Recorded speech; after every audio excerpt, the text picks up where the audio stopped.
ایسے وقت میں میرے دوستو ہمارے اوپر یہ بھی ایک ذمہ داری عائد ہوتی ہے جو سب سے بڑی ذمہ داری ہے کہ ہم اپنی حالت کو بدلیں۔ کب تک ہم کھاتے رہیں گے، پیتے رہیں گے اور سوتے رہیں گے اور یہ کہتے رہیں گے کہ مسلمان صرف پیدا ہوا ہے کھانے کے لیے؟ یہی ہے، ہر مسلمان یہی کہتا ہے، اے مسلمان بولے تو بریانی کھانا اور بس کھانے کے لیے پیدا ہوا ہے۔ نہیں، مسلمان کھانے کے لیے پیدا نہیں ہوا ہے، مسلمان سونے کے لیے بھی پیدا نہیں ہوا ہے، مسلمان تو اللہ کے دین کو اس دنیا کے اندر غالب کرنے کے لیے پیدا ہوا ہے۔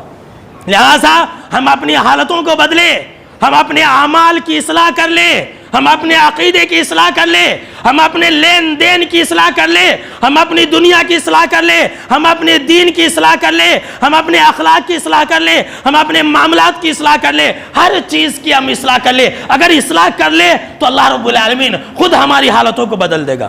اللہ نے قرآن مجید کے اندر کیا بیان فرمایا؟ ان اللہ لا یغیر ما بقوم حتی یغیروا ما بانفسہم، کہ اللہ کسی قوم کی حالت کو اس وقت تک نہیں بدلتا ہے جب تک کہ وہ خود اپنی حالت کو نہ بدلیں۔ اگر ہم اپنی حالت کو نہیں بدلیں گے، اپنی نماز کی اصلاح نہیں کریں گے، اپنی عبادت کی اصلاح نہیں کریں گے، اپنے عقیدے کی اصلاح نہیں کریں گے، اپنے لین دین کی اصلاح نہیں کریں گے، تو یقین مانیے کہ یہ دنیا کی یہ حالات نہیں بدلیں گے۔ یہ اللہ نے 1450 سال پہلے بول دیا ہے۔ لہذا اصلاح کیجئے۔ کیا اصلاح کریں گے؟ اپنے اعمال کی اصلاح کیجئے۔